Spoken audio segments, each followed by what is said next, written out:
Here we are with another red Stratocaster, except this time it's a real 1962. And I'm still in disbelief that I was able to acquire this guitar. It started with a phone call from a good friend of mine from the guitar shop that he runs. And he said, "Hey, I got a really unique piece in here. I think it's a 1962 Stratocaster, but there's a lot of weird stuff going on. Could you come take a look at it?" And he started sending me some pics to my phone, and the neck just looked outstanding from the very beginning. I mean, with this beautiful wear, and the neck plate, you know, it had a 1962 serial number with the 1962 stamp, but the body was moss green with a mirror pick guard and a humbucker and a lot of changed parts. So long story short, I went and grabbed the guitar for the night because I was so intrigued.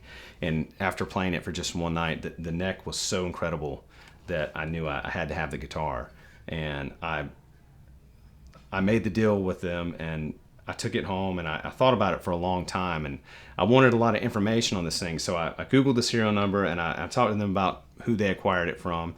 And it turns out that this guitar used to belong, the last owner was a man named Cliff Hanley Jr. And he was a musician and a poet and an artist and an activist. And he lived a very unique and exciting life. He's not with us anymore, but he acquired this guitar in England in the early 70s, and he himself was Scottish. And so he probably didn't like the original color and decided to refin it to white and then eventually refin it to some kind of translucent green. But if you get a chance, Google Cliff Hanley Jr. Very interesting story about this guy. But the neck, you know, has been untouched, which is incredible. So I sent the body to a luthier in South Carolina. His name is Darrel Guinn, and he stripped this down to the original primer. And the layer right above that was a red color, which could potentially be Fiesta red. I left a little bit in the control cavities as well, but so I decided to go back to Fiesta, and I've got the finished guitar here, and it plays incredible. I was able to salvage the neck pickup, the bridge plate, the jack plate, most of the screws, springs, the neck plate, of course, the tuners. They all date to 62, which is great.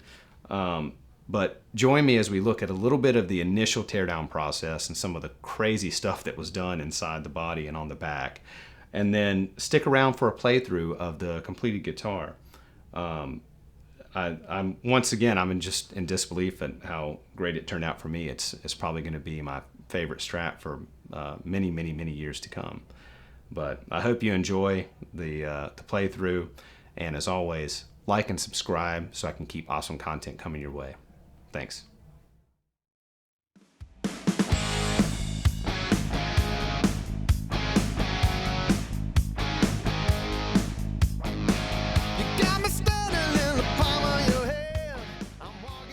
Okay, so here's the Stratocaster, how it looked the day I got it. I put it up on the workbench to do a teardown. I thought the fretboard was beautiful. Had some really giant flat frets on it and a brass nut. And you can see that the logo has some henpecking under the fender, but it is the original logo. So here's a time lapse of me taking off the pickguard to check the monstrosities that lie underneath. I assume a lot of these parts are from the 70s, which is cool. I did save most of it.